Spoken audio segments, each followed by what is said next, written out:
The earlier in the journey, I figured out that the human capital is much better and much more valuable than money capital. It's more about the connections that you have built, warm intros that you can get, the people who can understand what you're building and want to be part of it. It doesn't have to be like, having an equity or doing something, but just like the karma or some other think that they're gonna just give back to you.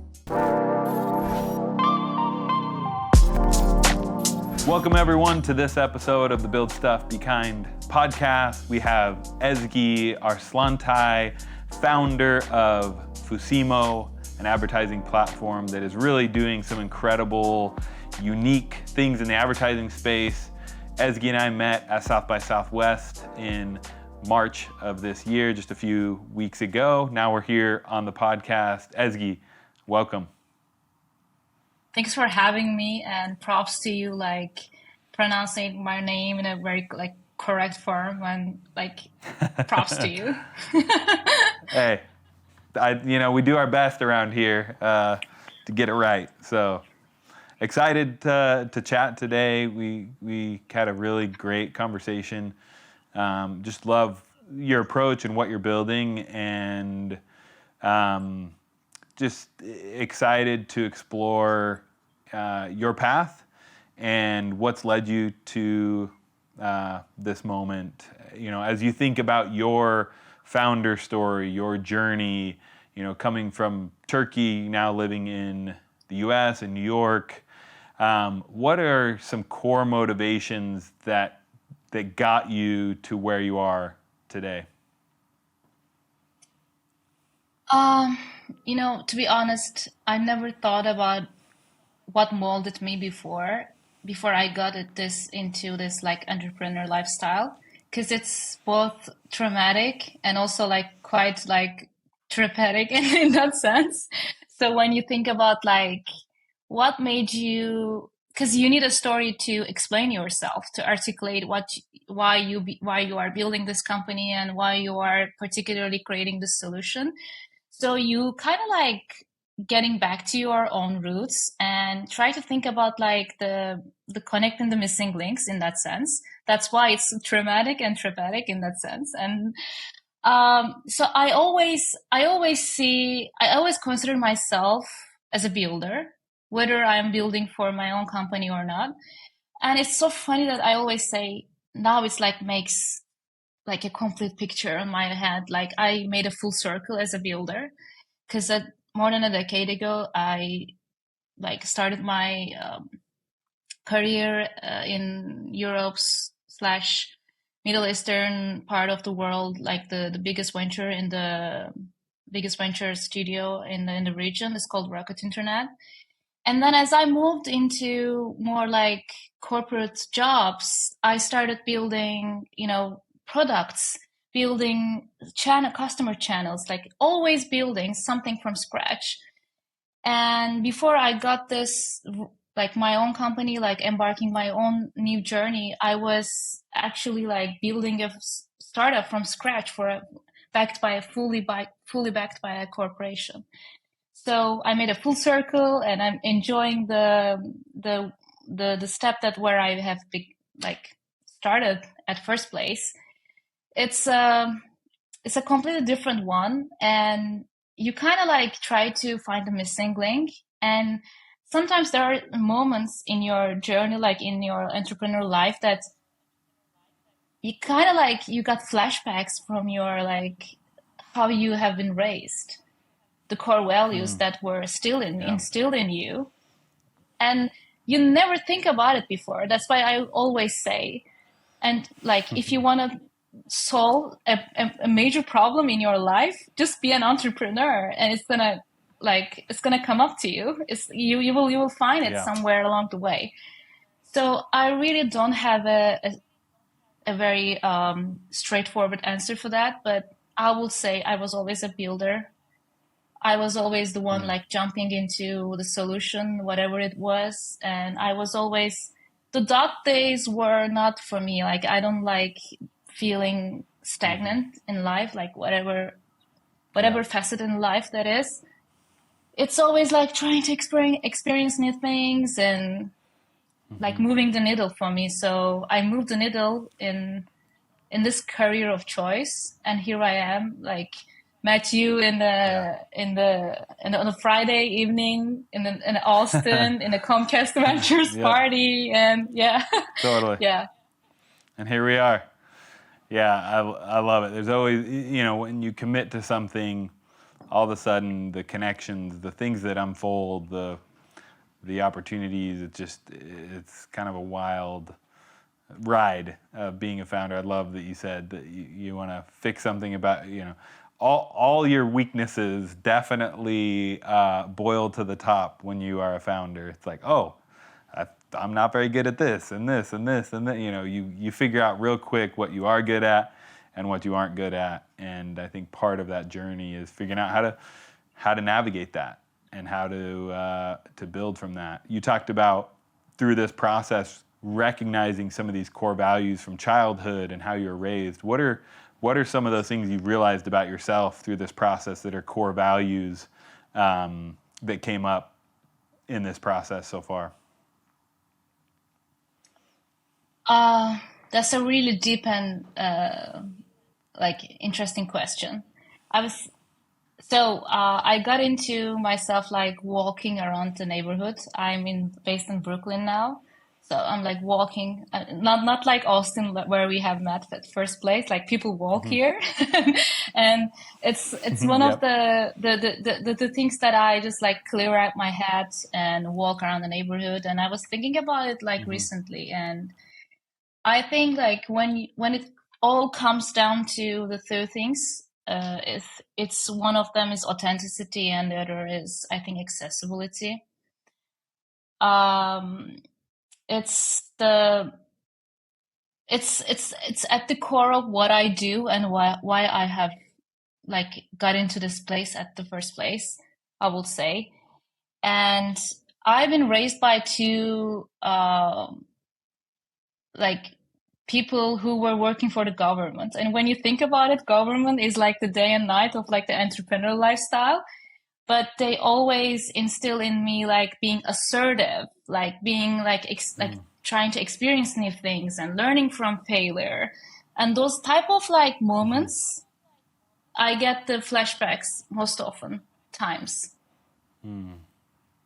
And now I'm like, when you like structure it, when you clear your head, and when it all comes down to authenticity and accessibility in my mind, it's accessibility to opportunities, like try to run towards the opportunities when you feel like they're accessible to you. This is why I am like all the way from Turkey to US, like building this company, because it is where the opportunities are accessible to me as a female founder. And the other part is like the authenticity, which is something that I always struggle with. And again, I'm struggling with because I am building a product in tech where the fund and the success stories often don't look like me. So I kind of like struggle about it before, and I'm still struggling it, but I'm like in a very good place now because I'm also very good at adopting a new situation.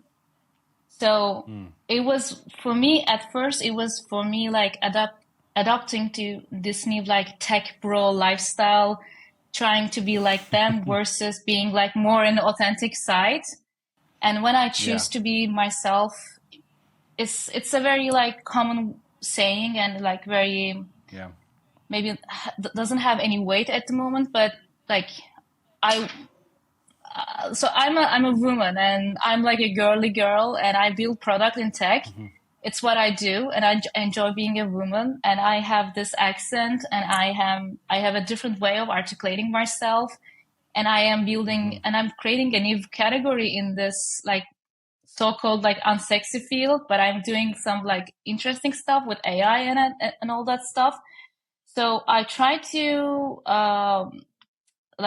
work on my authenticity and show what is different about me. And then the magic started happen. when it comes to networking, when it comes to fundraising, when it comes to building like very cultivating like meaningful relationships. So to answer your question, it Yeah. was all about accessibility and I was gonna say affordability. I pitched my product so many times. Yeah. Like no, Yeah. authenticity. Yeah.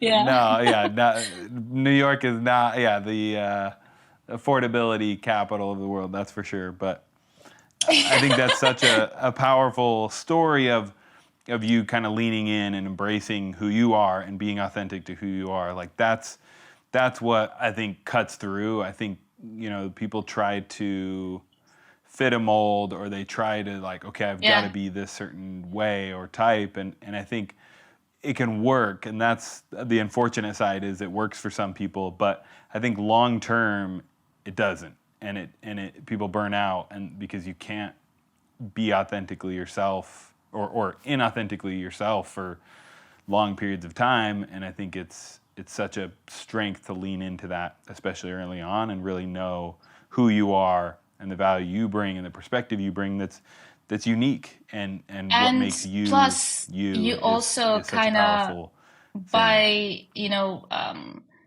staying in the lane of what is has been successful before you. If you're trying to be, mold yourself to be like the what does success look like before you, you kind of like unpolish the parts of yourselves, like the features that actually needs to be polished and Yep. what people are like looking for. So I struggle it like maybe like halfway through, I realized that this is not working for me. I don't want to be part of this story. And then when I switched to being myself, and props to New York City startup community that has enabled me to, you know, props to all the like great women leaders in this community that advised me to like polish, like not hide myself in that regard. And then Yeah. magic started happening. So is if anyone is watching this, if they feel like they don't look like, this like Twitter tech bros, or they don't look like, Huberman Lab followers, or whatever it is out there that makes much more sense in the majority. Just do whatever you do, and there are so many different circle of, whether it's a Slack community or whether it's a VC, they will understand what you're doing and they will understand the motivations behind it. So Yeah. I don't want to say like just be yourself, but just like it's just be yourself. Like I don't know if Yeah. there are more like creative way to say it, but it is. No. Yeah, I think that's because I think what happens is you're going to find the people. Yes, it might be a little harder. Yes, it might be not as straightforward, but you're going to find the people that appreciate that support that Right. want to empower you to be you. And those are the people you want to work with. Those are the investors you want to have investing in your company. Like, who knows how long of a ride this is going to be. And if you've got to be in this company for 20 years with people that don't appreciate you or don't value your uniqueness or your perspective, Yeah. it's not going to be an enjoyable ride. And so Yeah. I think that's such a powerful thing. When you think about the team you're building, the partnerships you're looking to create, what are some of the core values or mindsets that you look for to make sure that you're aligned on those things? Well, team building in a startup is a whole another story. Because I mean, especially in the early stages, you want someone like, I mean, like even you are like granting them equity or not, it's not the problem, but it's all comes down to being a self-starter, like people who likes to question things, people who wants to wear different hats in a sense, like more generalist type of people, or like in terms of the skill set and in terms of the motivation that they want to do. And I think so I made a lot of hiring failures along the way, I must admit. But I think I'm in a good place. I know like how to assess, because it's good for the people who wants to be in your company too. Like if there's no fit, then they're also like wasting their time. So if it's a no from you as a founder to them, like it's good for them. So they can just like Totally. have a different trajectory in what they're like building in terms of the career. So I always ask for what are the other roles and what are the other verticals or what are the other companies that you are actively applying for.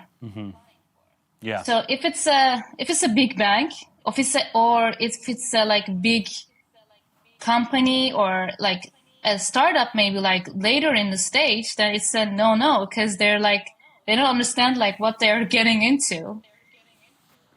Or if they say like, hey, I'm super passionate about marketing and advertising, which is like the vertical that we're in, but they're applying for banks or like the consulting firms, it doesn't make any sense. So you gotta see the red flags in that sense.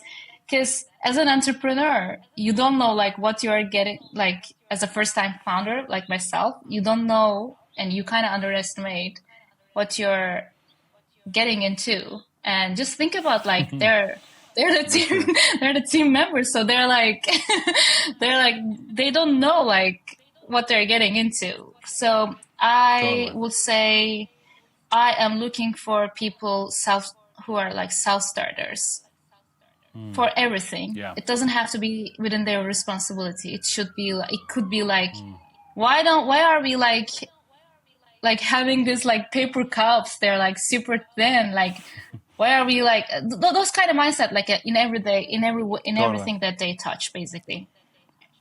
But in terms of the business decisions, I would say again, like the accessibility and authenticity is something that we also follow along the journey, because we have built with the problem that the advertising landscape only favors big brands with deeper pockets and inside connections. And we wanted to level the playing field for mid-market and small market players, meaning advertisers. So accessibility is at the core of what we do in terms of the accessibility to advertising knowledge, accessibility to basically like reaching advertising and, buying like a screen in your neighborhood, and like starting from $50 per day or maybe like $200 for a 4-week campaign. So this is like how accessible it is. So I will say accessibility is at the core of what we do, but also how we operate within the team. Everyone is accessible to each other. Everyone is accessible to where the company is going forward, what is happening, what is not working, what are the latest opportunities, and everything. But it's also because we are a small team, rather, but we have to work on like how to make it more accessible as we are growing. But my core values are also instilled into company values, because this is what we are offering. This is basically like why we exist. And in terms of the authenticity, it's from like the pitch, like the competitive landscape pitch deck slide to anything that we do. We don't say like we are better. We say that we are different, because we are different. There is no other option out there providing solving the same customer problem that we solve. All the other options out there is serving to another customer segment or another part of the customer problem. So I will say, like, as I've told you, like early in the podcast, like it was a very traumatic 1 year for me. So I'm like trying to get every piece together. But now I realize it's who I am. It's why I built this company together with my co-founder, and why we are offering this solution in that way.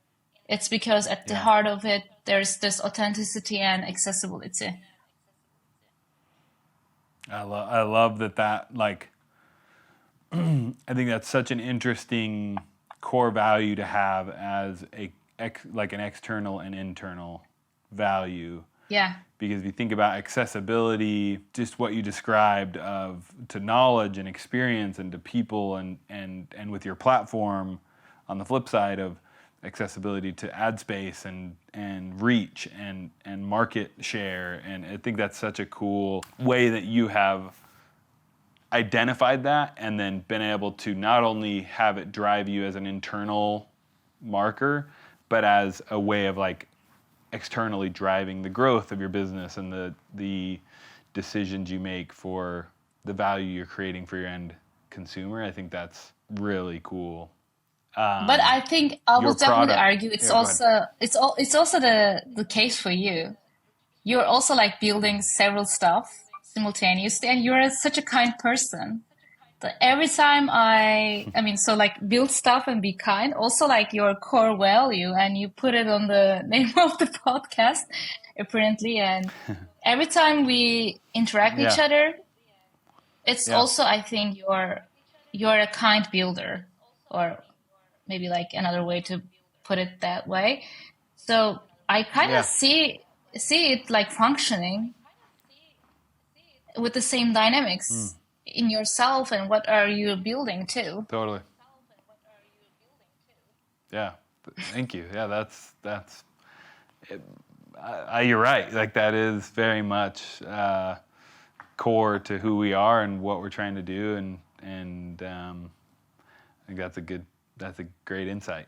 And I think it is like, I think when you're open and authentic and just show up here on a podcast the same way you show up at an event, the same way you show up for your clients and your customers, like that is like, at the end of the day, I mean, we help people build their personal brand, help them grow their business through content and scaling their personal brand. At the end of the day, we have a personal brand, whether we have strategy and execution behind it or not. And I think that's a perfect example of picking up on that, is like, whether I deliberately or not thought about that, it's like, that is how I want to show up in everything that I do. You being authentic and accessible in everything you do, like you're creating that brand everywhere you are. And I think that's something that founders who recognize that and use that as a path to building is very smart. And I think what you're going to unlock from that is that compounding of finding people who really resonate with your personal brand and then want to support the business you're building and be a customer and be a partner, because who you are then relates to who the business is ultimately.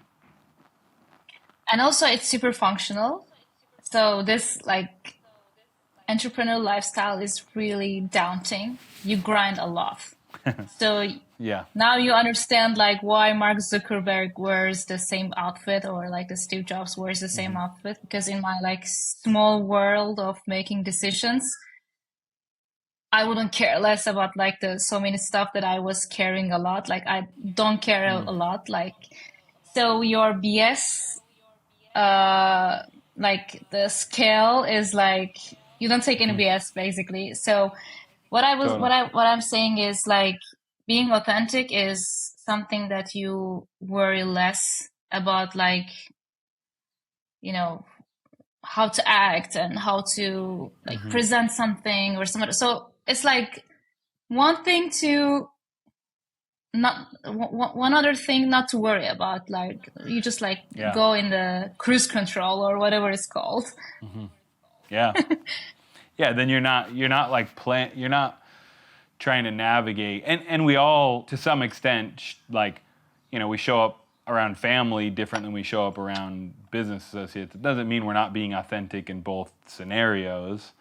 It's just we know, you know, the needs or the dynamic is different But I think Yeah. there's that way of being authentic that is true to who you are at your core, and then being able to, adjust based on the circumstance. And I think a lot of people go so far down the path of trying to please people or be what other people expect them to be versus that authentic way, and it's then you're just overthinking everything versus I'm just going to show up how I am. If you don't like that, great, the next person will. If that it's like you find those people who really resonate with who you are and what you're building, and those are the people you want to build with anyways and want to create value with long term. Totally. Talk to me about Fusimo, the platform you're building. Like, what is it about the advertising space that really brought you in and made you want to take this leap as a first-time founder? Yeah. Like, as I've told you, I built a decade-long career, maybe like a bit longer than a decade, always in marketing. And I worked for like big giant household names like Walt Disney to startups with tighter budgets. Right. So I could see like the main difference was not the emails that you send, not the marketing strategy, but it's like the advertising spaces that you are eligible to find, discover, and buy. So Yeah. I wanted to build something to level the playing field when it comes to access to advertising. And now I see I wanted to build this product in US, but first because obviously US has the biggest, startup landscape, and especially in New York. If you are advertising, like are you in like you if you are in martech or adtech, this is the place to be. And the second of all, it's much more like as a female founder, I'm much more interesting and to the people who have been successful before here and understand the dynamics of building a company and can grasp why and how we're building the company in the advertising space. So this is the second reason. And the third reason is that obviously US market is the biggest market in the world compared to the second one, but in advertising is like 3 times bigger than China. So it's like the gap is like even huge compared to any other vertical. So I find myself here because where I grew up, only gaming and fintech is appreciated, and there's no other. Maybe like one or two founders who look like me, but they're like 10 plus years in their journey. So, and it's a different macroeconomical landscape at the moment. So I find myself in US and building this company, and now we have like so many thought leaders, big media leaders, big advertisers are like joined our community, because as I've told you, like authenticity is at the core of what we do. So it's something different that we offer. Yeah. So basically, like Fusimo is an advertising marketplace, and now we're super excited about launching the AI functionality, where AI will be creating smart media plans for your business, regardless of how many people you are employing, or regardless of what is your like the marketing budget. It will create smart media plans, and we wanted to give advertising power in the hands of advertisers, from like a mom and pop shop to North America's biggest advertiser. So many ideas running through my mind, but when you talk about, understanding the platform you're building and being accessible and authentic, again, we started the conversation coming full circle. We're going to bring it back again full circle to authenticity and accessibility. I think is such a, resonating with the mom and pop shops and the people who are just trying to figure out how. My parents owned a bakery for 15 years. I started Oh, my entrepreneurial journey in a bakery, basically, yeah, and knowing the challenges for my mom and advertising and not advertising and word of mouth and getting hit up by every advertiser selling some magic potion or whatever. And yeah, I think especially in the restaurant space, it's such a challenge to really find and have access to, like, where should I be advertising that makes sense? Where can I, does it make sense to advertise on the side of a bus? Like, I don't even know what that costs, but yeah, could I? And and it's, I think with what you're building and educating and supporting, especially these smaller brands and companies, putting their marketing in front of the people that it resonates with most, especially on a local level, I think is really compelling and really powerful. And two words that very much come to mind is accessibility and authenticity, that are really going to resonate with that audience and that crowd. And I think yeah. props to you for really recognizing that. And I think that is something that will be a differentiator for you, because the competition is not authentic or accessible. It's in a lot of aspects the opposite. And I think that will very much cut through for a lot of people. Thank you so much. Like, I know that you are a kind person. This is for sure, but I know this is coming from it's coming from a good place. So thank you so much for saying that. And just let me imagine your mom like advertising in the same street, or maybe like more affluent, or like more like a local community Mm-hmm. that she wants to have the word out about, like her recent, I don't Totally. know, like recipe or some other thing that she's planning to do. She can do it for $200 per month, right? So this is how it is like Yeah. affordable. And to the right people. Yeah, Yeah. And I think a lot of people get caught up in, I've got to, like, Super Bowl ad. I got to spend $1 million. It's like, I mean, depending on the size of your business, speaking to authentically and connecting with, from an advertising or marketing perspective, to 100 core yeah, customers. Like, if this business had 100 customers, it would be like, it would be insane, And it's like, it's like, I think people get caught up in the macro of, I've got to be a huge publisher and advertiser, when, like, if you can just speak to the yeah. right audience in a meaningful way, there's a lot of power in that. And you don't have to be a giant advertiser to get the word out during the Super Bowl commercials.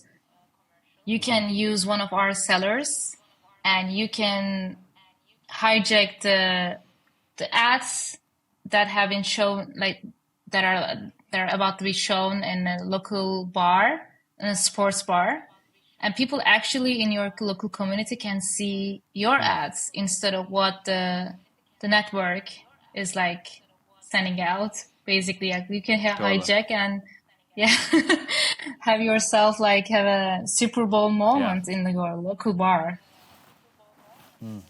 Yeah.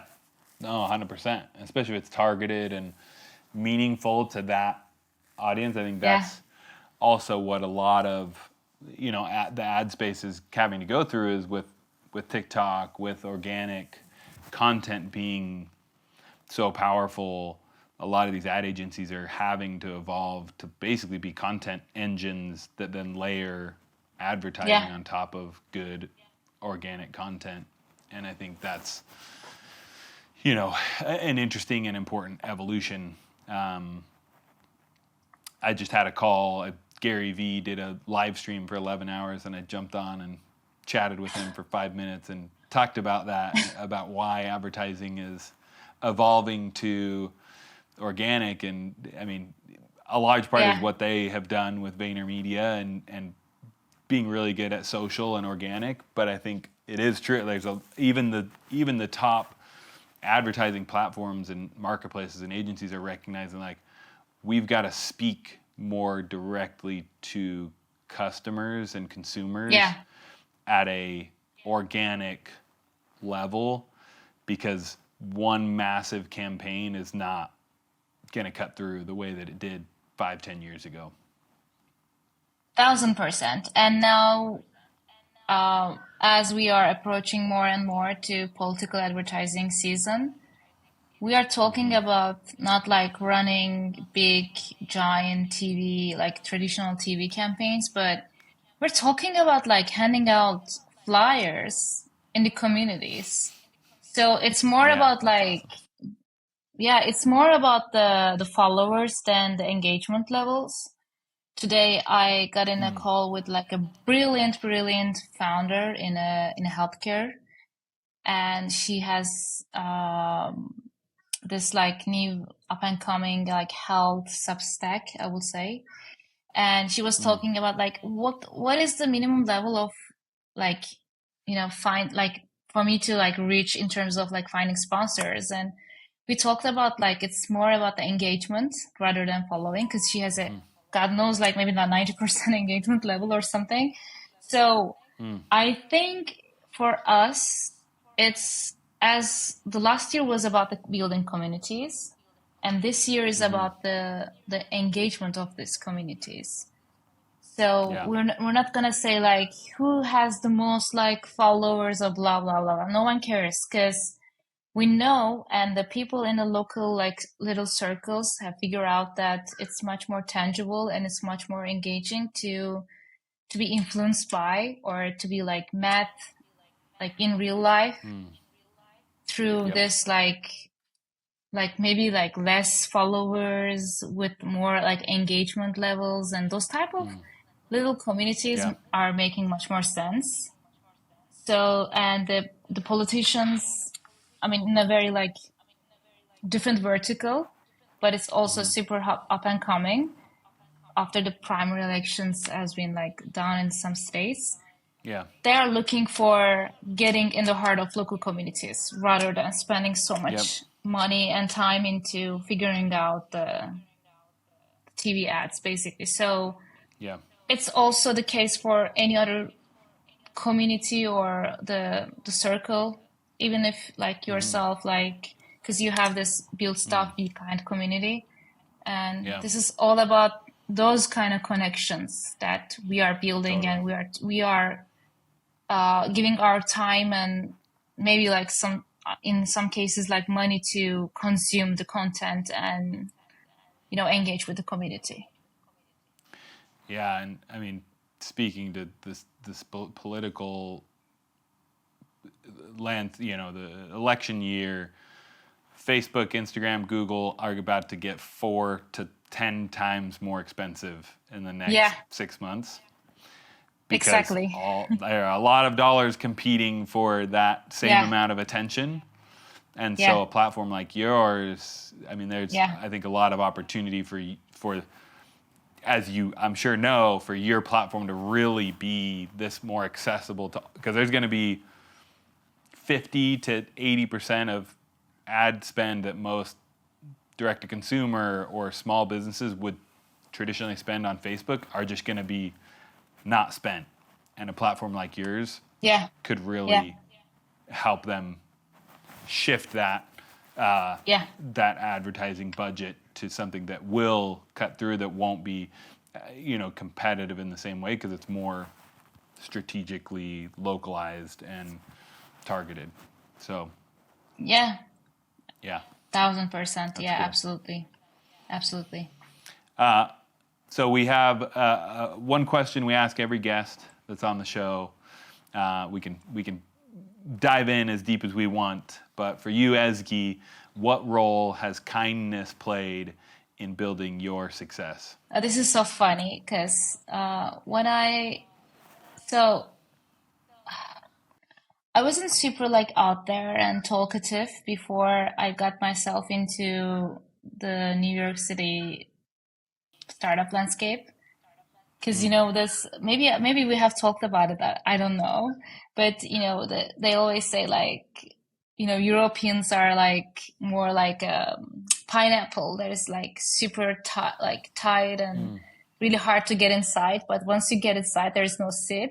But the Americans are more like peach, like super smushy outside, but there's like a core hard seed that you need to get inside. So Yeah. when I was like, of course, like before this and before embarking this journey, I traveled to US so many times, but I kind of like forget about it. And then Yeah.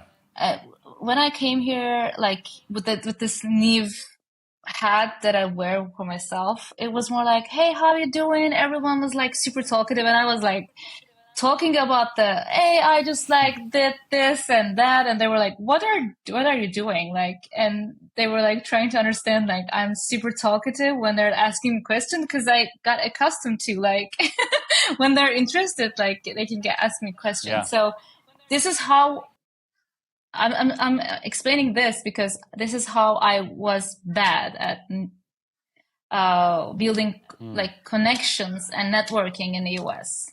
So from this girl who is like, "Hey, how are you doing?" kind of like explaining the whole entire story because thought that they were interested in, to now like you see me in the South by Southwest, maybe I'm better now, like because it's like a month past, like I'm certainly much better.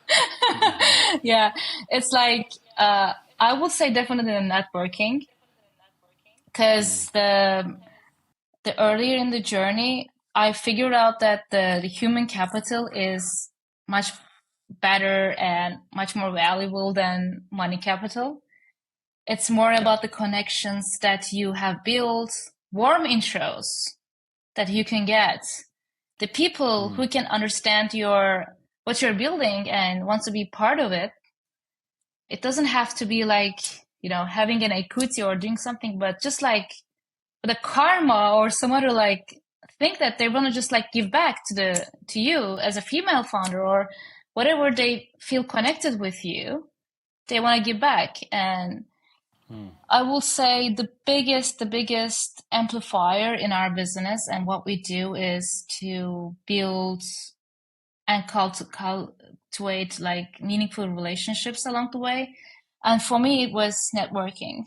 Earlier in the journey, I taught myself to build at least like say hi to like 3 people in any networking event.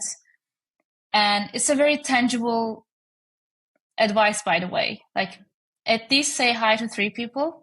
Be kind. Don't sell yourself or what you do, but be the first one asking questions, and be the first one asking, how can I help? So those are my like kind moments that helped me along the way. Because when I was, started cultivating this like networking, and figure out that giving is much better than taking back, then magic started being like happening, basically. Like you, like we talk maybe like how many minutes, and we figure out like a way to help each other, like from founder to founder. And those are the stuff that I enjoyed most of the time. But earlier in my journey, I was super certain about like whatever I do, whether it's a New York tech event or San Francisco, whatever it is, like startup grind, just make sure that in a very like 1 hour event, you meet at least 3 people. And you should be the one not selling yourself, but you should be the one like first asking like, what do you do? And then after they explain and you kind of like get an idea of what the person does, and oh, how can I help? You should be the first one asking those kind of questions. Otherwise, it doesn't go anywhere, and you don't find yourself with the other person who has this like very nice company. In my case, like building so many like podcasts and creating content and amplifying the what the other founders do. And then you don't find yourself with the like the person like Sean talking in a podcast like this, I will say. Thank you. And you're right. You know, putting yourself out there, and and leaning into conversations, leaning into value is where opportunities then present themselves over and over again. Yeah, yeah, exactly. And by doing so all the time, you will have a tendency to understand and weight people in. If it's something that doesn't go anywhere else or doesn't make any sense for you, like in the long run, you can just like leave the conversation and find another person who much, that you can maybe like connect more. But Yeah. I would say networking is super crucial. Even for an extrovert like myself, I thought I was an extrovert. I did all of the tests and I was like maybe 90% extrovert. But networking as a founder needs another like power. You have to be like Yeah. out there. You have to give more rather than take Yeah. in. And you have to be the first one asking like, how can I help? It is always working. And with the question that you're asking, you will get the best help from the other person ever. Like all of the great connections that I have, I ask the question first in the conversation, and I'll be doing that for the rest of my life for sure. Yeah. I love that. That's such a powerful perspective and insight, because as a founder, you think about that list of tasks and things you have to do, Yeah, and it's easy to get caught up in like, okay, I got to land this one client, or I got to, I'm trying to grow, I'm trying to raise yeah, money, I'm trying to hit these markers. It's easy to just fall into like, all right, oh, I got 2 seconds of your time. All right, let me tell you what I need. yeah, But I agree. Every time you can just like take that back seat a little bit and ask what they need, really understand where you can provide value. Someone recently described it as like finding your core customers or partners, and then not only selling to them or getting business or partnering or working with them, but also finding people that then are going out and selling for you. And in a way, yeah, if you can be kind and provide value, it's like the ripple effect of now they're out telling people about you and what you're doing and making connections into intros, that now you're just multiplying yourself, and where you're showing up, and yeah, in the right conversations, the right people will make those introductions and yeah. form those connections for you. 100%. And then you will create an opportunity for anyone like, hey, I have this friend like building this and that. And then I have so many stories that I heard about it, like with my friends, and like happened to me as well. So this is really like happening, folks. Like Yeah. you have to be the one like giving back, like giving whatever you can give to this person first. Yeah, 100%. That's true. Wow. Well, so many great insights. I'm so glad that we connected and had this conversation, because I know I've taken away so much from your perspective, what you are building, the value you're providing, and I know a lot of people that tune into the show will as well. And just seeing your journey from the perspective of an immigrant, of a female founder, of just your like approach and poise, and that like you can be yourself and you can lean into like your femininity and you can lean into who you are. You don't have to like fit this mold. I think it's going to be such a powerful thing for so many people, and I know there are many great things ahead for you, and in the impact that you are going to create. You can just feel it, you can see it, not only with this business but your personal brand and who you are, and excited to follow along that journey and to have had this opportunity to have this conversation. So thank you so much for your perspective and what you bring to the world. And thanks for thanks for me like being part of it, and even getting my name into something branded as like be kind is super powerful to me. And like meeting you and connecting you as a person, I feel like so this is like the folks who have been watching this podcast, this is like a real example. So my advice works. Yeah, 100%. Yeah. Yeah. Yes, So exactly. super happy to be We connected are a with living you. manifestation of connecting and providing value. Yeah. Because honestly, I'm trying to remember our conversation, but I think you asked, like, how can I help you? What can I do? Like, and you live that and embody that, and that's that. Again, going back to being authentic and real and accessible, like that's how you show up, and that is very real. The same. I'm happy to be connected with you, know you, and really, really looking for the ways that we talked about, like how we can help each other Yeah, more, and really happy to,